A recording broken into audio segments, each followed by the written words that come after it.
You know when you're watching a YouTube video and the creator or whoever you're watching just suddenly magically walks past the camera and you didn't even see them set it up, or you didn't even see them go back to get the camera, but somehow the camera is just magically there at the right moment at the right time. Yeah, there's good news and there's bad news. Yeah, I hate to break it to you guys, but it's not actually magic. I do have a tripod. My camera does have 3 legs, but I haven't quite figured out to teach my camera how to walk yet. But yeah. Anyway, as this odd year comes to a close, I thought I'd share a highlight reel of every time I do walk back and get the camera in 2020, because I think it's kind of funny and no one ever sees those scenes. And while you're watching this shocking, never seen before, life-changing footage, I'm gonna overlay a little voiceover talking about some lessons, or I guess 2 main takeaways that have really helped me over the past 2 years, not just 2020 but 2019, because I'm approaching my 2-year anniversary on YouTube, and I've recently just been looking back at everything I've learned, and I feel like I've made a really big breakthrough in who I am as a person, and I'm just a much more fulfilled version of myself, and I can really attribute it to 2 main factors and lessons or things that you can apply to your own life. Hopefully by the end of the video you'll be feeling a little more excited and optimistic for 2021. And with that, happy holidays, enjoy. Believe it or not, 2 years ago my room was completely empty.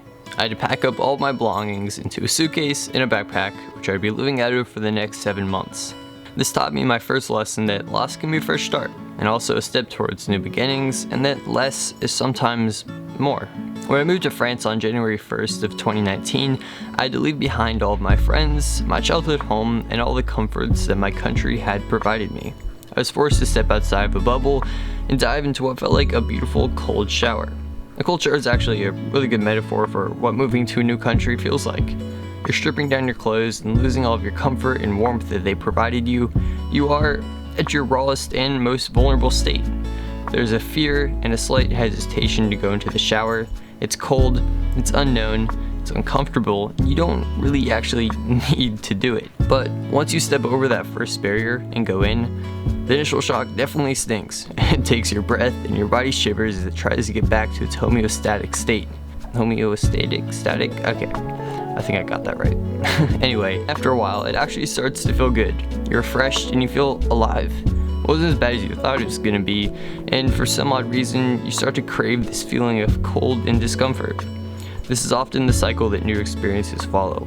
Whether it's asking someone out on a date, your first kiss, a race, a test, or just about anything in life that scares you, it's never as bad as you think it was going to be, hopefully, and sometimes you just have to close your eyes and step in.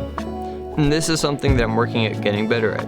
I'm far from perfect at it, and I definitely struggled for a long period of time with it, but I found that the more time you spend overthinking something and laying out all the possible scenarios or ways it could go wrong in your head, the harder and harder you're making it for yourself to eventually do it. When I look back, it was the moments where I turned off my ego and just dived into the experience that made me to who I am today. Starting a YouTube channel, filming in school, or kissing the girl I like all terrified me, but looking back, I'm very, very glad I did.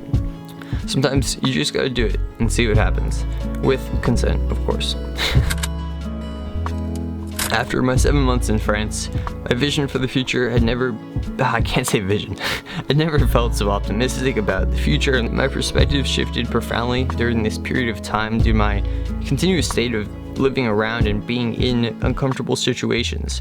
General societal and cultural differences made me feel like an outsider in everything I did, whether it was my time spent in a French public school, going to physical therapy alone, or even running with my track club. I struggled to speak and understand the language for a long time. But the beauty of all this was that people were still incredibly kind.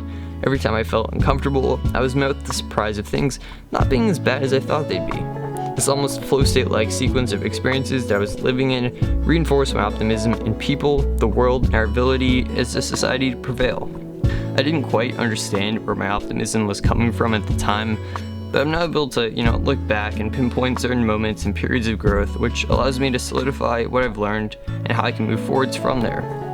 We often get caught up in life because it can move very, very fast. I get this question a lot, but I think I can really attribute my perspectives and mindset on life to reflection and taking time to process events, moments, and to feel certain emotions and to be patient with myself when I'm feeling them. We have an endless supply of distraction and a million ways to compartmentalize emotions and to fill the uncomfortable space and gaps in our lives with.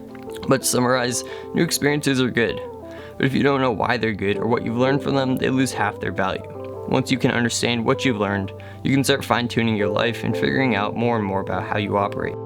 This will lead to you creating an environment and set of habits that supports you in the most effective way possible.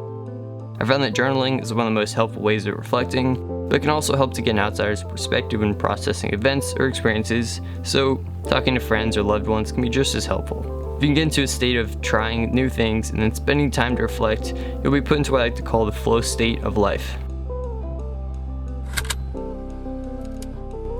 And yeah, within the past 2 years, these two very simple things and practices of getting out of my comfort zone and then retreating back and figuring out what I learned from the experience just changed the way I approached my life, how I live my life, my perspective on things. And yeah, if you're looking for a New Year's resolution of sorts, I think this is a very simple and easy way to start. Try new things and then figuring out what you've learned from it.